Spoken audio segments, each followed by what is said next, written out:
Amém? Amém. Todo mundo ainda aí ou o calor já deu sono em alguém? Quem está com a Bíblia aí? Deixa eu ver quem está com a Bíblia aí. Quem está com a Bíblia no celular, mas está com a Bíblia, não pode deixar de trazer Bíblia, porque isso aqui é aula de escola dominical. Não tem como ir para a escola dominical sem Bíblia, ok? Não há escola dominical sem Bíblia. Então, ou está no celular ou está na mão, venha com a Bíblia. Vou deixar um fiscal na porta, se alguém entrar sem Bíblia, volta para casa com um bilhete para a mamãe, ok? Bom, vamos lá. O melhor da teologia não é aumentar o teu conhecimento sobre Deus, mas é produzir uma reflexão sólida, um culto verdadeiro e uma prática consistente. Vou repetir. O melhor da teologia não é aumentar o seu conhecimento teórico sobre Deus, mas produzir uma reflexão sólida, um culto verdadeiro e uma vida prática consistente. Amém? Em qualquer momento que você queira perguntar, faz um dedinho, na hora oportuna eu paro e você pergunta. A primeira aula do nosso curso é estudar teologia. E a questão que se faz logo no começo é por que estudar teologia? Para que estudar teologia? Estudar doutrinas. Tradicionalmente, quem é crente há muito tempo sabe que toda igreja tem reunião e culto de doutrina bem vazio. Geralmente a reunião de oração é mediamente, os cultos são lotados, mas quando é classe de doutrina, o estudo de doutrina, geralmente é mais vazio. Por que num domingo de manhã, um sol lindo como esse, uma praia maravilhosa ou praias maravilhosas, você e eu estamos aqui estudando teologia e doutrina? Principalmente porque o nosso culto, a nossa religião é relacional. Ou seja, nossa fé, nossa vida religiosa, ela está direcionada a um Deus que quer se relacionar conosco. E a Bíblia várias vezes fala desse relacionamento, ora pai, filho, ora marido, esposa, ora noivo, noiva. Então, diferentemente de outras religiões, de outras fés, onde adquirir um conhecimento de sistemas, de informações, de códigos, de coisas fechadas, ocultas e misteriosas e que te faz crescer. No cristianismo, o que te faz crescer é você estar intimamente e cada vez mais em Cristo e Cristo em nós.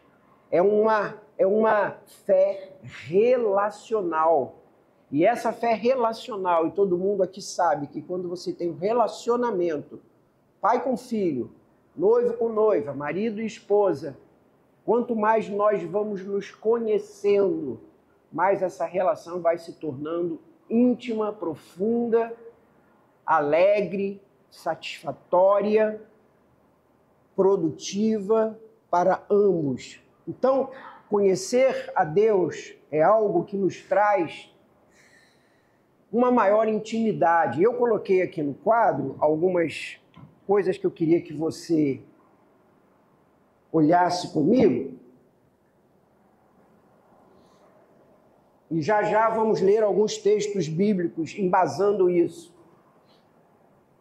Quanto mais conhecemos de Deus por meio do estudo, e abro aqui um parênteses para dizer que é claro, é indispensável que haja uma vida prática de relacionamento cotidiano com Deus, de uma vida que lê a Bíblia e que se relaciona com Deus, para todos. Agora eu estou falando de um outro estágio que é estudar e se aprofundar na teologia e no estudo das doutrinas. É indispensável, inevitável, incontornável que você tenha uma vida com Deus de oração, de comunhão, de contato todos os dias é a leitura da Bíblia, para conhecer o Senhor. Mas eu estou falando agora de um estudo da teologia e das doutrinas. Quanto maior conhecimento nós vamos adquirindo de Deus, maior vai sendo a facilidade e a intimidade de relacionamento com Deus. Quanto mais a gente vai conhecendo de Deus, mais vamos nos relacionando e tendo intimidade com Ele. Esse conhecimento com Deus vai nos colocando nos braços, no colo de Deus e colocando o Senhor cada vez mais no trono do nosso coração. E isso imediatamente se reflete, como diz Isaías no capítulo 6, vocês lembram? Quando Isaías tem a visão, no ano da morte do rei Uzias, eu vi o Senhor. Ele estava assentado no alto e sublime trono e os anjos à sua volta diziam santo, santo, santo, santo. E então eu disse, ai de mim, ai de mim. Então, quanto mais de Deus você conhece, quanto mais na intimidade dele você entra, mais você se conhece. O seu conhecimento da sua competência ou incompetência, da sua capacidade ou incapacidade, da sua limitação, do seu pecado, da sua necessidade de graça, é tão grande quanto grande nós temos o conhecimento de Deus. Quem não conhece Deus não se acha pecador. Quem não conhece a santidade não se sente pecador. Quanto mais a gente conhece o Santo, Santo, Santo, sentado num alto e sublime trono, reflexo disso imediatamente é ver a nossa pequenez e a nossa limitação. E quando entendemos a grandeza de Deus e nos conhecemos, então o nosso culto e a nossa adoração ganham um outro nível. Nosso amor, nossa admiração, a visão que temos de Deus, o respeito, que a Bíblia chama, principalmente no Antigo Testamento, o temor do Senhor, é tão grande quanto mais conhecemos a sua glória e, em reflexo, as nossas limitações. Quanto mais conhecemos e nos relacionamos com Ele, vai aumentando o nosso entendimento. Vamos percebendo como Ele é, o que Ele quer, o que o agrada, como Ele gosta, como é o culto, como é a vida que Ele espera de nós. Então, esse entendimento, aquele que se diz assim, essa semana eu estava lendo um texto, já conheço há muito tempo, eu bati assim na minha testa, é isso. Quando o nosso entendimento recebe aquilo que nós vamos estudar já, daqui a algumas aulas, a iluminação do Espírito Santo, a tecla SAP, daquele que inspirou as Escrituras, o Espírito Santo, ele tem uma tecla SAP em nós. E muitas vezes na relação com Deus, ou na leitura da Bíblia, ele vem e aperta naquele dia, naquela hora. Aí você diz, caramba! Cara, eu leio esse texto há tanto tempo, nunca tinha visto isso. Ele iluminou. Então, essa iluminação do entendimento aumenta a nossa fé. E tem muita gente que diz que fé é um passo no escuro. Quando você não sabe explicar, faça pela fé. Quando você não entender, faça pela fé.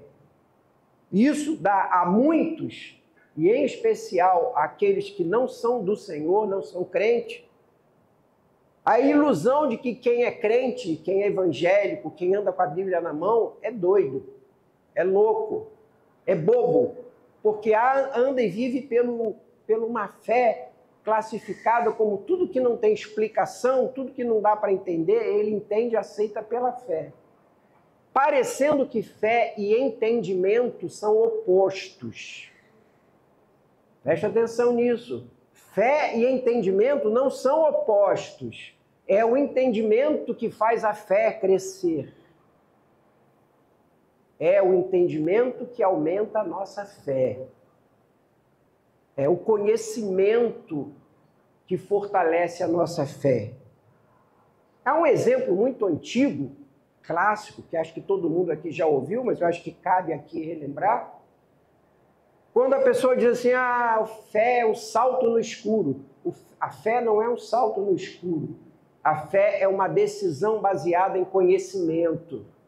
Então, aquela ilustração clássica de um ambiente todo escuro, uma criança num mezanino, e acontece algum acidente, um incêndio, alguma coisa, e uma voz diz, pula meu filho, pula que eu te pego aqui embaixo. Mas está tudo escuro, não dá para ver nada, nem ninguém. Essa criança pulará? Mas se for a voz do pai, e ele discernir que é o pai dele que está dizendo, pula meu filho, que eu te pego nos meus braços, ele pula. Porém, se a voz não for conhecida, ele terá medo de saltar no escuro. Então, entenda que fé não é um salto no escuro aleatoriamente. Fé baseia-se num conhecimento prévio, numa experiência prévia. A criança só saltará confiante, ainda que não veja, porque entendeu e sentiu, reconheceu a voz do seu pai. Aí ele pula, mesmo não o vendo. Portanto, fé verdadeira é um salto no escuro, mas baseado numa experiência e num reconhecimento de que aquilo que Deus prometeu, ainda que eu não veja, Ele vai cumprir. Que aquilo que Ele falou, Ele vai fazer cumprir. Temos Abraão como esse exemplo muito clássico nas Escrituras, né? Que isso foi considerado justiça para ele, quando ele decidiu sair sem saber para onde ia e nem o que ia acontecer, apenas porque a voz diz, vai que eu farei de ti uma bênção, multiplicarei a tua prole, você abençoará a terra. Mas ele era velho, estéril, sua mulher estéril, já idosa, mas ele deu um salto no escuro, porque ele entendeu e reconheceu a voz do Pai. Entendimento aumenta a fé. O entendimento nos faz mais firmes. E aqui, quando entra firme, eu quero enfatizar a questão, nesses dias que nós vivemos, de quão mais necessário os dias que vivemos é firmeza do conhecimento de Deus, firmeza doutrinária. Quero, então, até compartilhar para vocês que uma das razões fundamentais para essa classe existir é a extrema necessidade que percebemos nos dias de hoje de maior firmeza nas nossas igrejas, nas nossas lideranças. A televisão está cheio de pastor, evangelista, cheio de bispo, cheio de apóstolo. Ainda não tem Cristo, mas já tem servo, pastor, bispo, apóstolo, está caminhando. Só tem autoridade agora nas igrejas. Muita pregação, muita palavra, muita revelação. E quanto mais carismática é a pessoa, parece que ele consegue, ou ela consegue mais envolver mesmo o crente. E a gente às vezes começa a ouvir dentro da igreja uma voz, vou usar uma expressão, um balido de ovelha que não é muito próprio dessa espécie local. E aí você diz, essa ovelha está sendo pastoreada por outro pastor. E aí você percebe que está faltando firmeza. E aí a gente precisa dar maior conhecimento para que, como diz o Senhor lá em Efésios, através de Paulo, que a gente não seja mais menino levado de um lado para o outro por meio de ventos de doutrina. O mais interessante, você já levantou o dedinho, vou te dar já, é que geralmente essas doutrinas estranhas, elas têm cara de verdade, cheiro de verdade, aparência de verdade, Bíblia como base, mas elas estão deturpadas nas suas conclusões. E a gente engole igual bala, chupa, tira a casquinha, engole e envenena. Sim, querida, fale, você pediu a palavra? Sempre vamos ser bem objetivos na pergunta, tá, meu amor? Fale.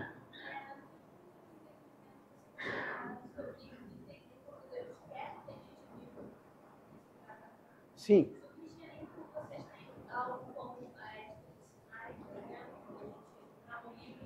No cristianismo temos... Não entendi.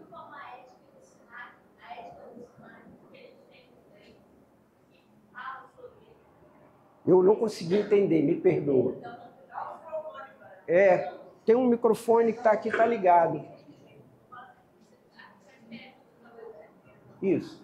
No cristianismo, vocês têm algum livro oficial como a Ética de Sinai, que a gente tem no judaísmo, que fala muito sobre como Deus... A Bíblia. Nós usamos como ética a Bíblia. As Escrituras Sagradas, a Bíblia. Isso, tá? Você é judia? Que bênção para nós. Olha aqui que bênção aqui, ó. Eu tenho aqui o meu posto Ipiranga, é a Esther. Então, quanto maior a firmeza, mais estabilidade, menos engano.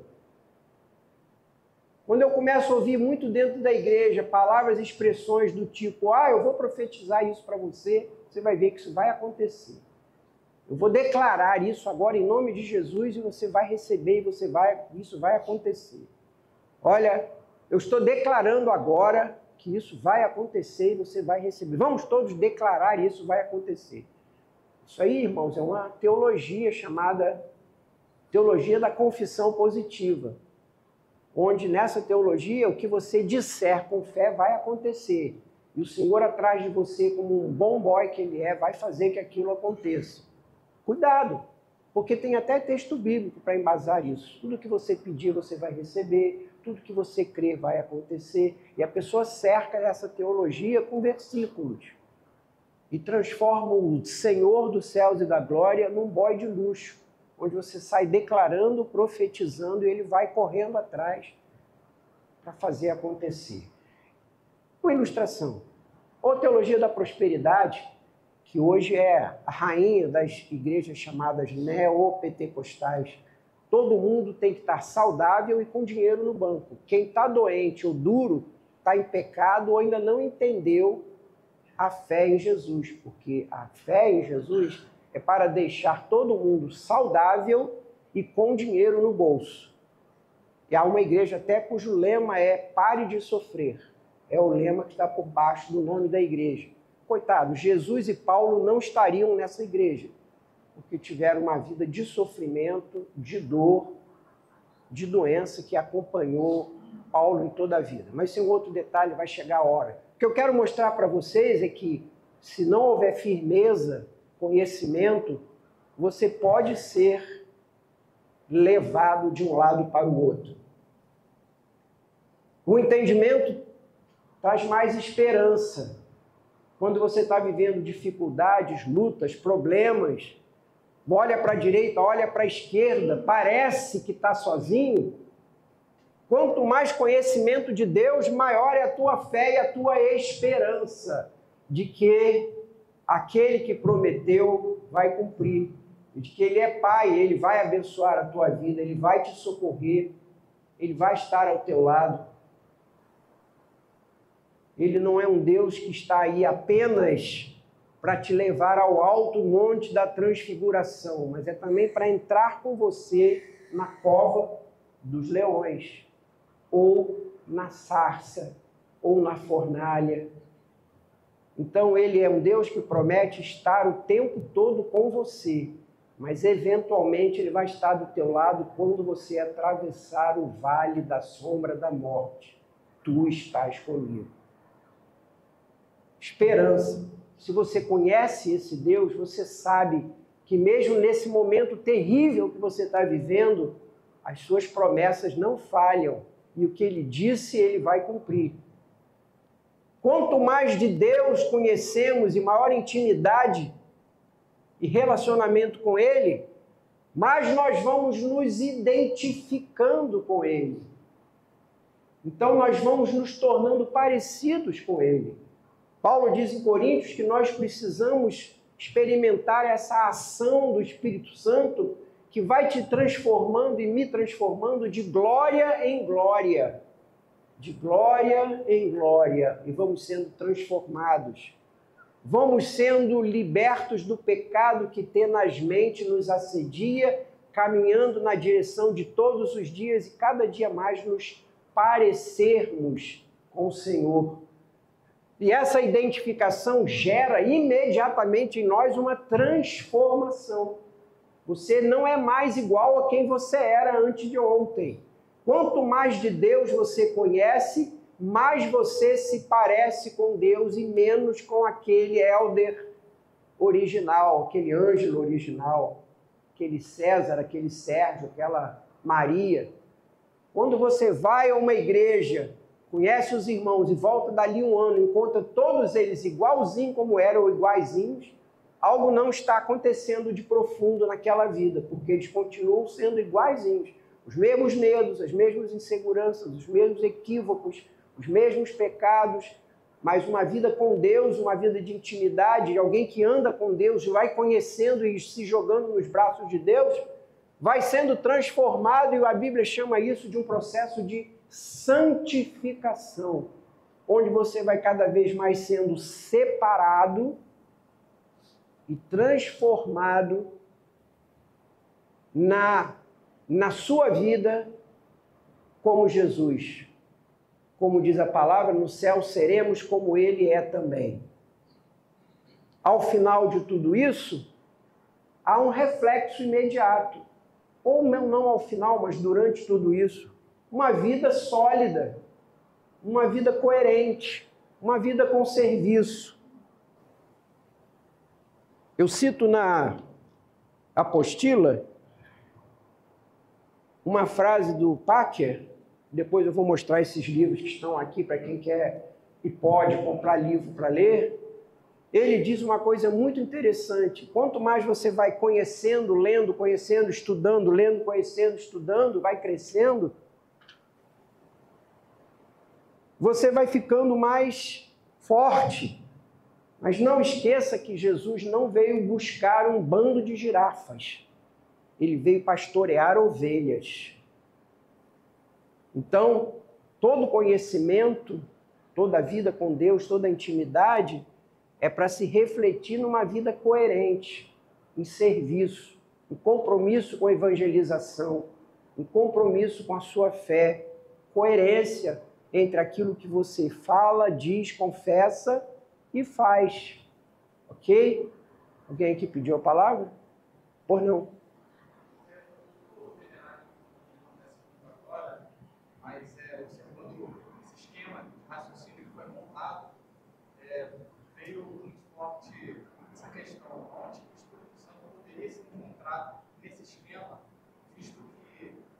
Meramente o entendimento, ao meu ver, e o conhecimento dissociado de piedade no coração poderia ser, digamos assim, em vão, até porque se fosse dessa forma linear, conhecimento gerando todas essas encadeias, não teriam doutores em teologia constatando da fé. Sim, muito boa a sua colocação. A linearidade do esquema é meramente para facilitar o entendimento. Aqui não está revelado como é que isso acontece, como é que é feito. Óbvio, muito bem lembrado ali pelo irmão, como é que se chama?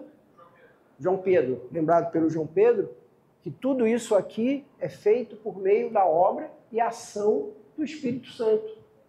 Alguns textos que nós vamos passar a ler agora, que vão instruir, e eu até disse isso no começo, eu vou colocar umas coisas no quadro, mas vamos ao texto bíblico. Que é óbvio que sem a iluminação e a operação do Espírito Santo, nada disso acontece, porque ninguém se santifica. Só o Santo Espírito pode nos santificar. O que essa linearidade do esquema está mostrando é como isso se procede na nossa vida, como essas etapas acontecem. De forma nenhuma eu falei que é você que vai produzir tudo isso, que fique bem claro. Ok, João? Vamos ler os textos bíblicos então, irmãos, para a gente passar adiante. Abram aí Oséias 4 e Oséias 6. Os textos todos estão na apostila, tá? Não precisa anotar. Oséias 4 e Oséias 6. Oséias está aí na Bíblia, pode procurar no Antigo Testamento. É bom que alguns vão descolar algumas páginas coladas há dezenas de anos e agora vai ficar mais simples. Oséias é depois de quem? Daniel. Hã? De Daniel, olha que beleza, depois de Daniel.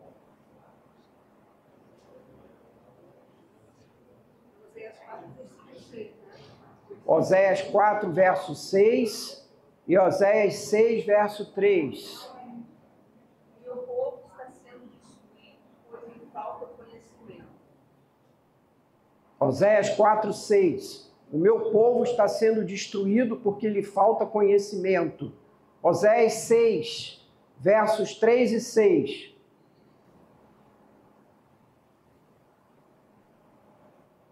Está aí do lado, irmãos. Vamos lá, vamos acelerar. Conheçamos e prossigamos em conhecer o Senhor. Como o amanhecer, a sua vinda é certa. Conheçamos e prossigamos em conhecer o Senhor. E o verso 6.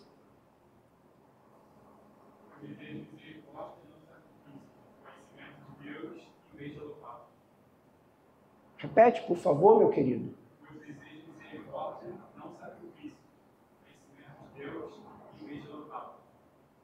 Quero que vocês conheçam mais a Deus, a mim, do que façam as ofertas de holocaustos. Mas isso é puro e simples. Por quê? Porque se você faz holocaustos, faz ofertas e sacrifícios, sem saber para quem e por quê, você está sendo um repetidor, uma matraca-trica. Vai fazendo um negócio que você ouviu de alguém, vai repetindo, repetindo, repetindo, sem nem mesmo ter sentido. Como algumas coisas que fazemos na igreja nós mesmos. Que vamos repetindo orações, Senhor, obrigado pelo dia de hoje, obrigado pela tua presença, obrigado pelo sei o quê, em nome de Jesus, amém. Se você dizer, para, o que você falou? Eu falei, porque a gente vai automatizando algumas coisas e criando hábitos. E o Senhor está dizendo, olha, estou muito mais voltado, interessado no coração do que no ato em si. Não é que o Senhor não queira holocaustos, Ele quer holocaustos, mas Ele quer mais conhecimento, que você entenda o porquê você faz aquela oferta, a quem você faz aquela oferta, por que você faz aquela oferta. Você não está comprando Deus, você não está molhando a mão de Deus para Ele te dar alguma coisa que você está orando e pedindo há muito tempo. Você está oferecendo a Deus porque você entende a grandeza dEle e a sua pequenez, e a necessidade que você tem de adorá-lo e louvá-lo. Então, eu queria só chamar a atenção de vocês para um detalhe muito importante. Vocês sabem para quem é que Deus está falando essa palavra por meio do profeta Oséias? Conheça mais. O meu povo está sendo destruído porque não tem conhecimento. Conheçamos e prossigamos. Para quem está sendo dirigida essa advertência? Se você em casa vai fazer isso, eu tenho certeza, ler os versos anteriores, o contexto, ele está falando para sacerdotes e profetas, pasme você. Ele está entregando uma profecia, uma palavra de Oséias a profetas e sacerdotes, dizendo isso a eles, cresçam no conhecimento. O meu povo está sendo destruído porque, além de vocês não conhecerem esse Deus que abraçam, não tem ministrado, não tem compartilhado, não tem ensinado corretamente. Por isso meu povo está sendo destruído. É a questão da responsabilidade de fazer um povo seguro, confiante, mais íntimo no relacionamento com Deus, e a responsabilidade dos sacerdotes e profetas não estava sendo cumprido, embora a nação estivesse cumprindo todo o rito, oferecendo sacrifício, andando com vestes talares, não tocando em mortos, fazendo toda a lei, mas muito distante do que era esperado por Deus. Outro texto, Mateus 22, 29.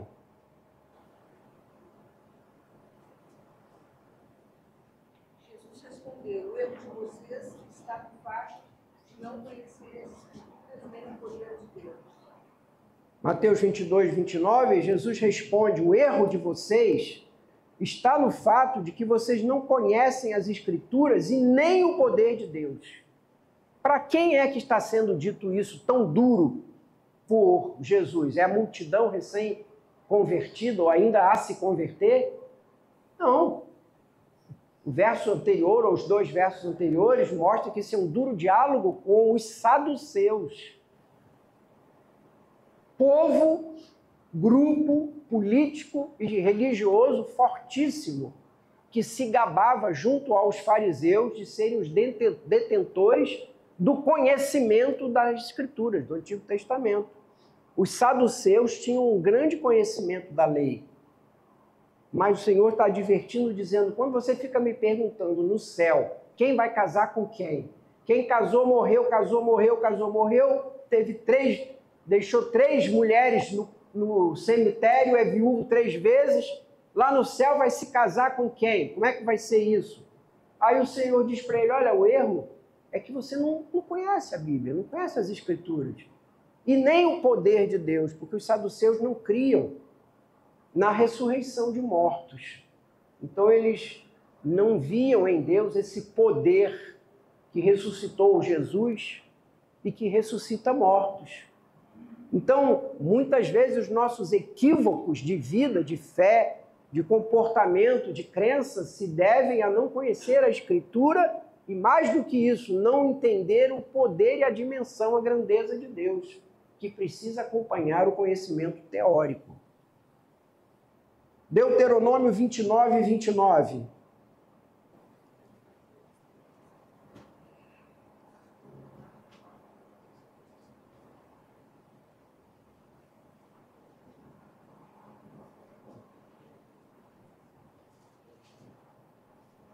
Coisas encobertas pertencem ao Senhor, nosso Deus, porém as reveladas nos pertencem, a nós e a nossos filhos, para sempre, para que cumpramos todas as palavras desta lei. Eu gosto demais desse versículo. Muito. Eu acho que ele é esclarecedor em uma série de coisas. Uma coisa que sempre me chama a atenção logo assim que eu leio esse verso é aquele dilema do incrédulo, vou chamar assim, mesmo estando muitas vezes frequentando a igreja, ou o incrédulo que não está na igreja, que diz assim, olha, eu não aceito isso porque eu não consigo resposta, eu não consigo entender isso, por que que os anjos caíram e por que que os anjos não têm oportunidade de arrependimento, por que que Deus deixou que o pecado entrasse na história do mundo, podia ter não deixado, não havia pecado. Eu não entendo por que Deus em Cristo era um homem e era Deus ao mesmo tempo. Ora ele curava um cego e fazia um morto reviver, e ora ele dizia, isso eu não sei, só quem sabe é meu Pai. Olha, tem umas coisas assim na Bíblia que não batem, eu não consigo entender, não consigo aceitar. E isso para mim é um embaraço tão grande de aceitar a igreja, a palavra, a fé. Esse verso para mim ele é tão simples, mas ele é tão interessante que ele diz assim, preocupe-te com as coisas reveladas. Se você conseguir já viver as reveladas, ó, tá jóia, tá bom demais. Você está preocupado com a cor dos olhos dos anjos, deixa para o céu, se é que você vai chegar lá. Mas chegando lá, você vai ver a cor dos olhos do anjo. Mas agora ele diz assim, perdoa o teu inimigo. Então perdoa o teu inimigo, cara, sem saber a cor do olho do anjo. As coisas reveladas te pertencem. Para que o que o texto diz? Para que cumpramos. As coisas reveladas te pertencem, a mim e a você. O que está aqui claro, o que está dito, o que está ensinado, o que está pedido por Deus, é teu, é meu. É para vivermos, sabermos, entendermos, conhecermos. Deus é amor, Deus perdoa. Se você confessar o teu pecado diante de Deus, Senhor Jesus te perdoa. Se você for a Jesus e se disser pecador arrependido e aceita o seu sacrifício, você tem a vida eterna. Cara, isso é tudo, isso é muito. Você pode não entender o resto, não faz diferença nenhuma. Como você vai ter eternidade no céu, lá tem tempo para você aprender o resto. Vá para o céu, primeiro lugar, abra a porta e entra, em nome de Jesus, pela graça. Lá no céu tu tira as dúvidas, cara. Não fica preocupado com isso agora, não. Mas as coisas que já estão reveladas estão aí ao teu alcance. É para você e para os teus filhos. Sempre o envolvimento da preocupação com alguém, com a nossa herança.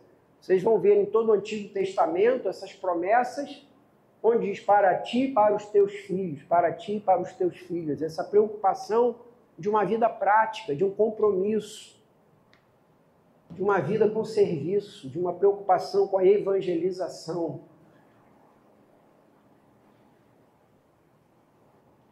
No semestre que vem, aqueles que estiverem de pé e sobreviverem até lá e se mantiverem firmes, quando estudarmos a escatologia, e vamos estudar a grande tribulação, a volta de Cristo, o tribunal do Senhor, com certeza todo mundo tem 10 perguntas para fazer. Passa ou não passa pela tribulação? Jesus volta aqui, ali ou lá? Ressuscita assim ou ressuscita lá?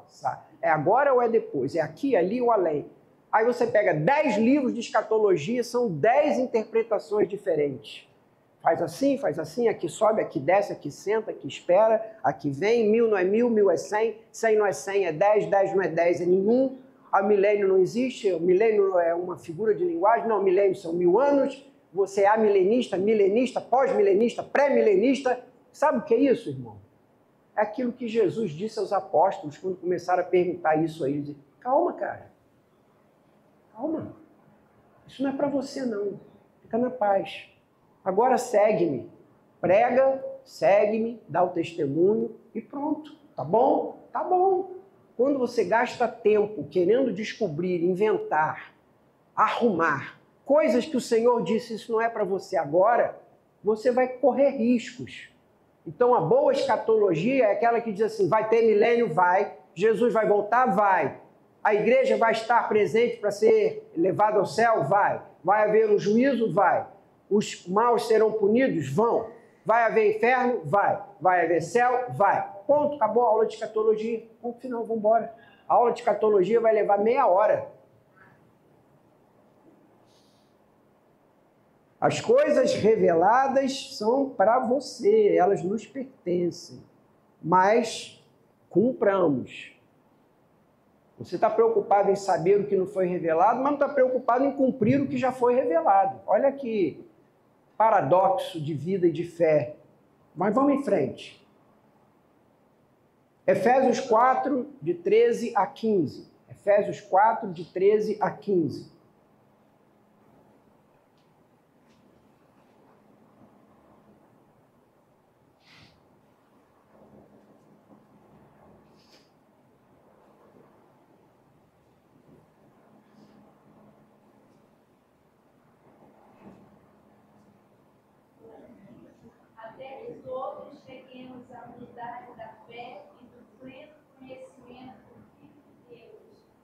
Estado de pessoa madura, à medida da estatura da plenitude de Cristo. Pode parar aí por enquanto. Esse é o ideal, esse é o nosso alvo. Ninguém veio à igreja, encontrou-se com o Senhor, entregou a vida a Ele para ser um bebê do berçário, dentro de um bercinho, esperando ver o que vai acontecer. Tem muita gente que acha que a fé em Cristo, a igreja, a salvação, é para te dar um passaporte para o céu, e ponto. Tem muita gente que acha que salvação significa deixar de ir para o inferno e ir para o céu, ponto. E vive então uma vida medíocre, 40, 50 anos dentro de uma igreja, sentado no banco ouvindo as mesmas coisas. Nunca entendeu que o primeiro passo da salvação é você ganhar o acesso ao céu. Mas esse é o ponto 1, é o pré-matéria, ou é a abertura, é a introdução a um projeto, a um processo, a uma obra, que é levar-nos a todos a sermos como Cristo, termos pleno conhecimento do Filho, chegarmos a ser pessoas maduras, alcançarmos a estatura da plenitude de Cristo. O próprio Paulo diz, olha só, atendendo ao tempo decorrido, Eu venho aqui, tenho que falar as mesmas coisas porque vocês continuam. Ele foi mais suave que eu. Mas ele queria dizer assim, vocês continuam retardados, cara. Caramba!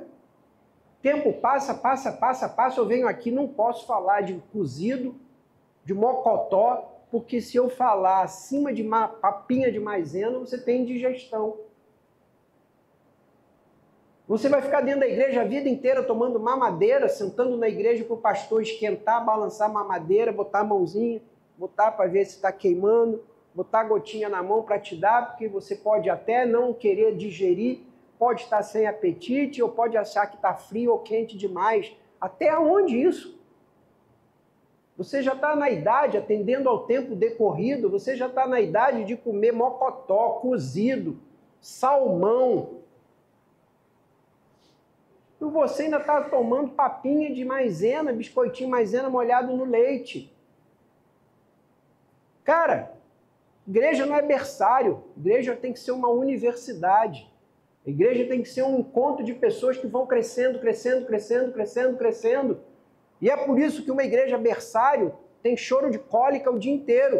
O pastor corre ali, tem um bebê chorando ali, o outro a chupeta caiu, ele não sabe como pega, o pastor corre lá para pegar a chupeta do outro. O outro acabou o leite, ele não sabe onde vai comprar, o pastor corre na casa dele, pastor, visita fulano de tal está terrível, está numa crise terrível. Chega lá que acabou o NAN e ele não sabe comprar Aptamil. Então tem que comprar o outro leite para ele. O pastor vive o tempo todo, a vida inteira, cuidando de cólica, dando Lufital e fazendo massagem na barriguinha. Cara, a igreja é para crescer, para todo mundo ter... vamos ter doença de velho, cara. Vamos ser maduro. Se é para ficar doente, vamos ter coisa de velho. Quantos anos você está na igreja? Quanto tempo você entregou sua vida a Jesus?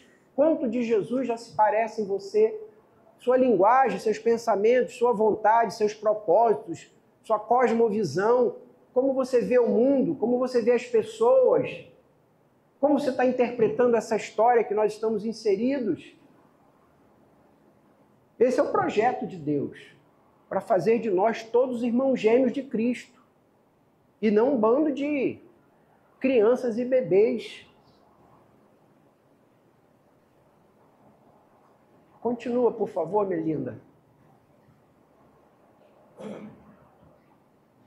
Para que não mais sejamos como crianças, arrastados pelas ondas e levados de um lado para o outro, por qualquer vento de doutrina, pela artimanha das pessoas, pela astúcia com que induzem ao erro. É o que eu falei há pouco aqui atrás, dizendo que quando você não conhece a Deus, você não conhece as doutrinas, quando você não estuda, quando você não medita, você se torna massa de manobra e te levam para a direita, para a esquerda, e os ventos de doutrina derrubam você, você leva caldo o tempo todo.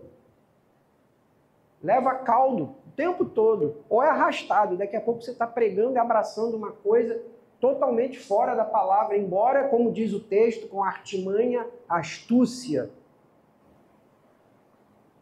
Não pense que o diabo vem de rabo, chifre e todo vermelho com tridente na mão. Não vem não, gente. A grande estratégia da obra satânica é fazer aquilo bem disfarçado, bem escondido, bem estranho, entrar na igreja, produzir divisão, por meio de coisas que você ainda acha que aquilo ali é do Senhor.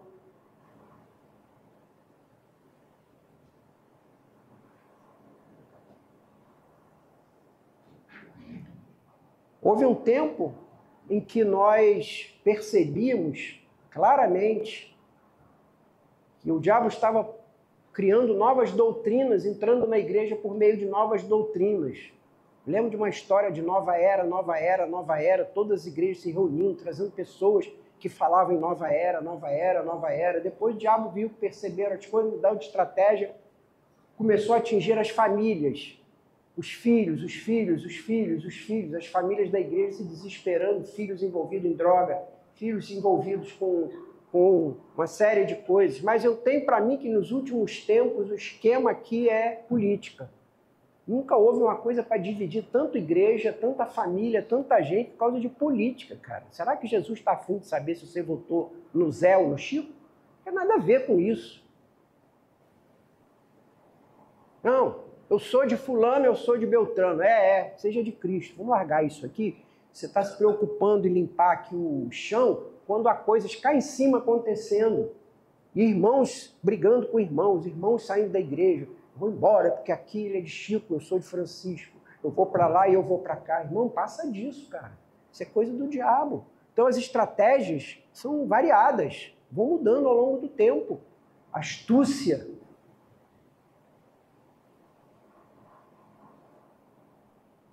Tito 1, 7 e 9.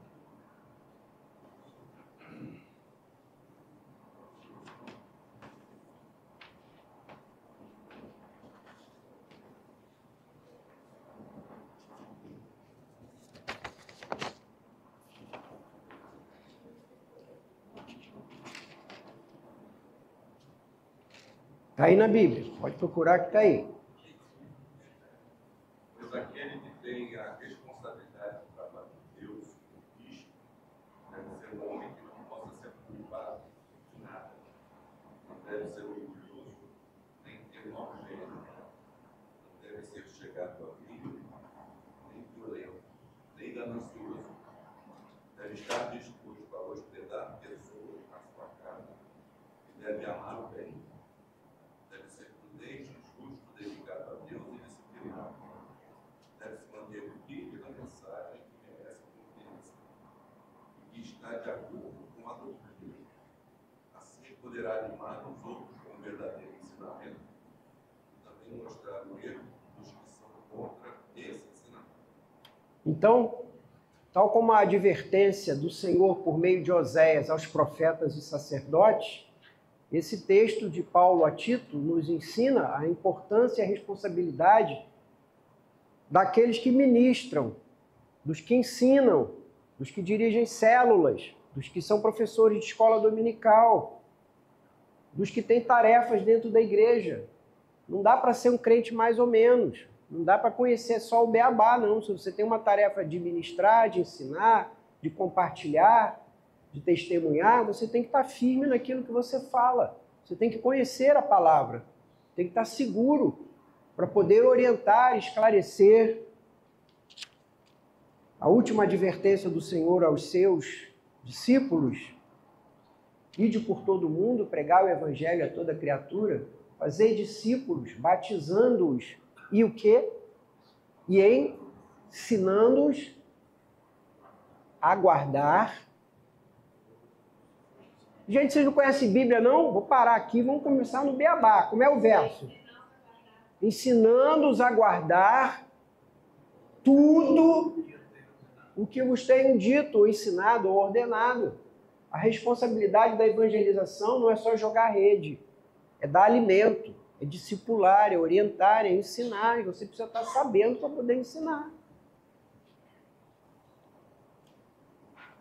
Vamos em frente? Estamos quase terminando a aula de hoje.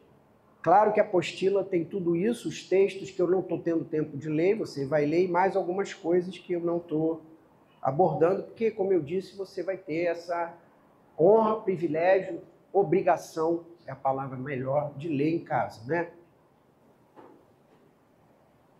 Todo mundo tem uma teologia. Todo mundo tem uma teologia, até o ateu tem uma teologia.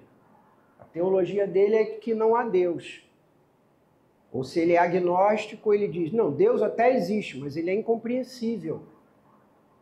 Ele não se comunica. Não dá para saber quem é Deus. Eu sou um ser limitado, ele é alguém tão alto, tão profundo. Ele é inconhecível. Então, o ateu e o agnóstico têm uma teologia. A teologia dele é da ausência de Deus. E essa teologia, obviamente, influencia na sua cosmovisão. Cosmovisão é a maneira com que ele enxerga a vida, as coisas, a criação, as pessoas, os sistemas, a política, o ensino, a educação, o relacionamento, a paternidade, o casamento. Tudo aquilo que compõe a nossa visão do mundo tem a ver com a nossa teologia. De acordo com a sua teologia, virá a tua cosmovisão. De acordo com a tua teologia, será a forma como você vê Deus e como você se relaciona com Deus. A fé, segundo a tua teologia, você enxerga a fé de formas diferentes. Até o Gilberto Gil tem uma teologia, né? Como é que ele diz? Andar com fé, eu vou, porque a fé não costuma falhar. Não é isso? Não é o Deus em quem pomos a fé que não falha, e por isso a minha fé está sólida. É a fé pela fé. Então, a teologia dele é a teologia de uma fé que age por ser fé. Eu, pela fé, se me jogar aqui de cima, tenho certeza que vou chegar lá embaixo vivo. Vou tentar botar minha fé em prática. Vocês me aconselham a fazer isso? Não me aconselham. Minha teologia não me permite achar que a minha fé não vai falhar. Vai falhar. Então, a minha teologia, a minha cosmovisão, a minha fé, a minha relação com Deus, a minha ética tem a ver com a minha teologia.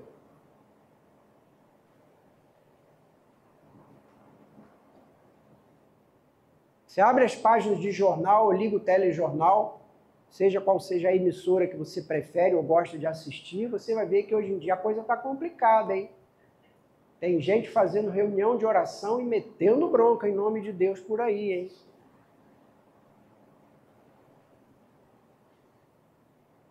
Tem gente até achando que pela fé a cor da pele divide quem é de Deus e quem não é. Então, a cosmovisão, a fé tem a ver com a sua teologia, a sua forma de adoração. Então, conhecer as doutrinas ordena, aperfeiçoa, solidifica, confirma, corrige, traz segurança para crer e para praticar. O último item que eu quero abordar com os irmãos hoje é: e como é que a gente deve fazer, estudar, se relacionar com a teologia? Em primeiro lugar, sob oração, em todo o tempo. Porque a teologia é estudar a Deus, é conhecer a Deus. É conhecer a Deus, o seu projeto, os seus planos para os homens, para o mundo. É a forma como Deus criou, planejou o seu ser, a sua forma de ser. Então, estudar a Deus é um estudo espiritual, é algo que tem uma dimensão espiritual e que precisa de muita oração. Quando você for estudar, abrir a sua Bíblia, ou for ler um livro, um compêndio, o que for que você escolher para estudar a teologia, ore. Porque se você vai estudar sobre Deus, não pode abrir mão dele presente nisso. Quem vai estar sendo revelado, quem vai se revelar a você é ele.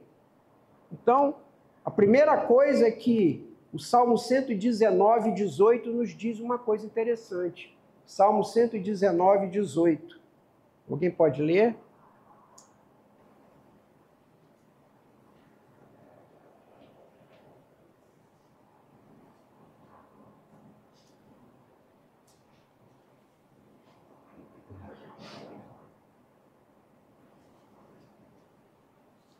Desvenda os meus olhos para que eu contemple as maravilhas da tua lei. Como é? Desvenda os meus olhos para que eu contemple as maravilhas da tua lei. Desvenda, Senhor, os meus olhos. Essa é a oração para quem for estudar. Senhor, abre os meus olhos para que eu entenda. Então, em primeiro lugar, não há como estudar teologia sem oração. Em segundo lugar, como disse o João, não dá para estudar teologia sem a presença, a obra, a ação do Espírito Santo. Porque é o Espírito quem nos dá compreensão. É o Espírito quem aplica a palavra às nossas vidas, às nossas mentes. A palavra nos diz que quem inspirou essa palavra foi o Espírito Santo. Ele é um sopro do Espírito Santo. Portanto, ele é o tradutor, o intérprete, o esclarecedor. Ninguém entende, ninguém conhece, ninguém compreende, ninguém cresce no ensino, no estudo da palavra, sem a ação do Espírito Santo. Então, essa iluminação, essa obra do Espírito Santo sobre nós é incontornável e é inegociável. Você só pode estudar a Bíblia, você só pode estudar a teologia sob a luz, o poder, a ação do Espírito Santo. 3. Quebrantamento, humildade. Não tem como você abordar a Bíblia, querer conhecer mais de Deus, sem que o seu objetivo seja conhecer a Deus, quebrar-se diante dele. E não dizer, eu vou estudar isso tudo, você vai ver, eu vou virar um fariseu, um saduceu e um escriba nessa igreja. Quando o pastor vier falar comigo, ele vai dizer, ó, irmão, fariseu, saduceu, escriba, fulano de tal, porque eu sei tudo. Olha aquele texto que foi lido lá atrás pelo irmão, ó, eu não quero holocausto não, eu quero intimidade. Então, quando você for ler e estudar, não pensa que você está se transformando num crente cabeção. Você tem que se transformar numa pessoa quebrada, quebrantada, humilhada aos pés do Senhor. Ele não veio buscar girafas, ele veio pastorear ovelhas. Quarta coisa, nós precisamos de estudar teologia com louvor e alegria. Porque não há como estudar a Bíblia, conhecer o Senhor, estudar doutrina e teologia, sem que o resultado final seja exaltação, alegria, louvor. Quem acaba de estudar, você vai ver, quando você sair daqui das aulas, você vai andando, parece que está andando num tapete voador, daqueles pontos árabes. Você sai daqui andando assim, ó, lá em cima. Porque quem anda com Deus e conhece o Senhor mais e mais, cada vez vai se sentindo mais pressionado pelo sinal para andar mais depressa. Então você tem que se sentir assim, o estudo da palavra, o ensino, o conhecimento de Deus vai te trazendo alegria e paz, louvor. E por último, ter o cuidado, na medida do possível, de estar sempre comparando texto com texto, palavra com palavra, livro com livro. Eu coloquei aqui na frente alguns livros que eu gostaria de sugerir. Quem gosta de ler, estudar, tem tempo, tem recursos, tem aqui uns livros, ó, Teologia Concisa. Se você só tem um dinheirinho para comprar um livrinho só, compre esse aqui, ó, para acompanhar o curso além da apostila. Teologia Concisa, do Páquia. Vai ficar aqui na frente para depois quem quiser ler. Esse eu comprei essa semana, Fundamentos do Cristianismo. Dei uma lidinha rápida, é muito bom esse livro. Mas é grossinho, tá? É para quem não tem preguiça mental. É para quem gosta de ler mesmo. Mas é uma linguagem legal, não é a linguagem para erudito, não. Tem esse livrinho aqui também, que o Marcos Simas me deu há um tempo atrás, muito legalzinho, Teologia Visual. É um beabá requintado, tá? É um almoço no restaurante francês. É uma coisa assim, um prato pequeno, mas bem saboroso. Muito legal esse livro. Teologia do Dia a Dia. A semelhança desse também é um beabá bem gostoso, mas não é um beabá bobão não, hein? É um beabá legal, hein? Você conseguir ler, ele é meio grossinho, mas é porque as folhas são grossinhas. É um livro muito bom. Teologia Pura e Simples, já um pouquinho mais pesadinho, mas também muito bom. Quem gosta de pensar, ler, meditar, esse livro aqui, ó, Teologia Pura e Simples. É muito bom também. Agora, quem tem tempo, cabeça, não faz nada na vida, sobra muito tempo, quer ser teólogo de verdade, então tem a Teologia Sistemática do Gruden, fininha, mas muito boa. Aí você sai realmente mestre em teologia. Mas é legal, não é que a teologia do Berkhoff, pesadona, não. É quase um diálogo, muito legal de ler, fácil de ler, porém mais rico, mais pesado. Antes de encerrar e orar, vou dizer algumas coisas que disse na abertura, porque um grande grupo não estava aqui ainda. Primeiro, a aula começa às 9 horas, o tempo de espera é só até 10 minutos e a gente vai começar com quem estiver presente. 2, a apostila está disponível, o pastor Davi está com as apostilas, custa R$10, envie o dinheiro no Pix para a igreja. Leve a apostila, estude. A próxima aula, domingo que vem, é comigo, é o primeiro ponto da teologia chamado Revelação.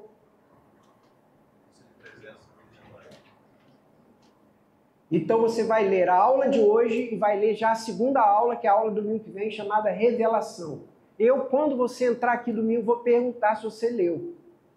E pode ser que eu queira até fazer uma perguntinha para ver se você leu ou não leu mesmo, tá?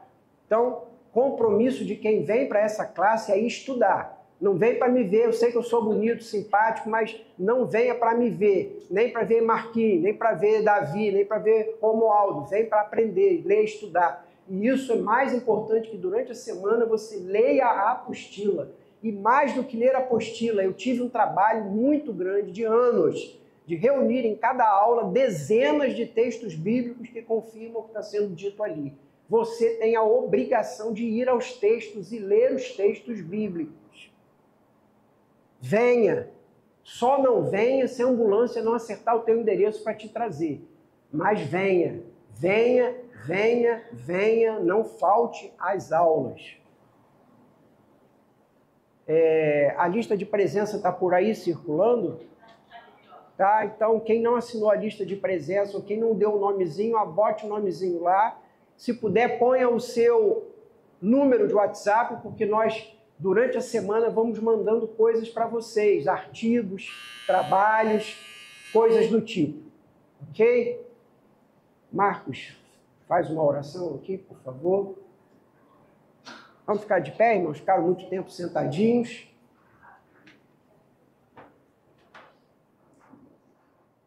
Senhor, obrigado por mais um dia.